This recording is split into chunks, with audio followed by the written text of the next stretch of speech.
Oh man, a lot of relief, So just glad I was able to go out there and perform.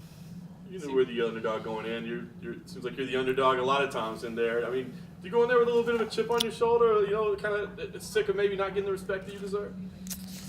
Man, I don't really even pay attention. So people tell me I don't really look it up or whatever. I knew I was fighting a tough Russian, and I was just ready for a war.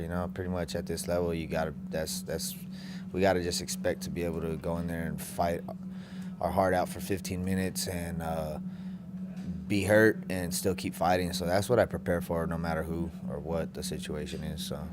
It seemed like Oh, it seemed like you were pretty emotional afterwards, or overwhelmed. What was going through your head at that point? Man, it's just I don't know, man. I got a lot of stuff going on in my personal life that was leading up to this fight, and just being on. I was on a 3-fight losing streak for a while. I don't know what it was, man, but something hit me in there, and I was just big relief off my shoulders, and just I don't know. Have you ever felt something like that? No, no. I mean, I remember when in January in Phoenix, right before the Pettis fight, you were talking. If you end up getting released by the UFC, you don't know if you're going to continue doing this. What has this year been like? I mean, it feels like it's been a roller coaster for you. Yeah, well, I mean, at this point, it's just it's a rough sport. So it's like, all right, if I'm not going to be able to do it at the highest level anymore, if I was to, get cut or whatnot, and I don't see why I would put myself through that. I have kids. I'm focused on my kids. I do this for my kids. I'm trying to buy a house, put them through college. So that's my only purpose for doing this. I really don't do this for anything else. I'm not very good on the microphone. I don't really care about taking pictures or being around people. So, I mean, at that point, that was just what was going through my head. I speak my mind sometimes, and kind of gets me in trouble. do you enjoy the sport at all? I do, man. It's fun. It's fun, and I was even thinking about it during this camp, and it's like, what else would I be doing? This is me. But at the same time, I don't know. You want to make it worth it too. It can be rough. Was there a backup plan in place if you weren't doing this? No, there's no backup plan. I mean, that's 2 in a row now. Does it feel kind of like a weight's been lifted off your shoulders a little bit? A little bit, man. But this is the first fight that I've been able to actually go into. Like, I mean, I don't know if any of you guys have fought, or if you talk to any fighter, if you take a month, 2 months out, you come back, your timing's not there, things are just not falling together. There's so many different aspects to mixed martial arts that have to fall into place and be put together, and I feel like you need some consistency, and I haven't been able to do that ever since I was out for a year after the Benavidez fight.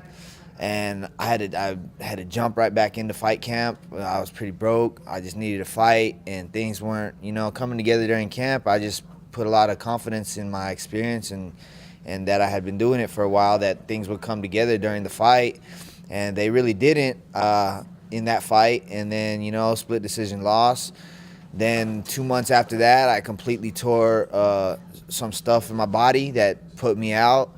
Then the Pettis fight was a fight in my hometown. I couldn't turn it down, but I took that fight on 2 weeks' notice without really training at all for it. So I felt like, people I didn't really get to show myself. And even for this fight, I came back for my last fight, and I was able to train through that. And right after that, I was able to be right back in the gym. So this is the first fight that I've actually been able to be in the gym, get my timing back, get some things put together, feeling good. I was saying that before this fight, that I was excited because this was the first fight that I was going to get to do that in a long time. Do you feel like this is the first time we've actually been able to see who John Moraga is? I don't want to get all cocky like that, but I feel like, things felt, I did a lot of things right tonight, and things felt good. My vision was clear. So yeah, in a sense, yeah. John, can you describe what you were thinking in the cage after, like, Cormier's trying to get you excited, and if someone was just turning on the TV, they may have thought that you lost. Like, you didn't even smile.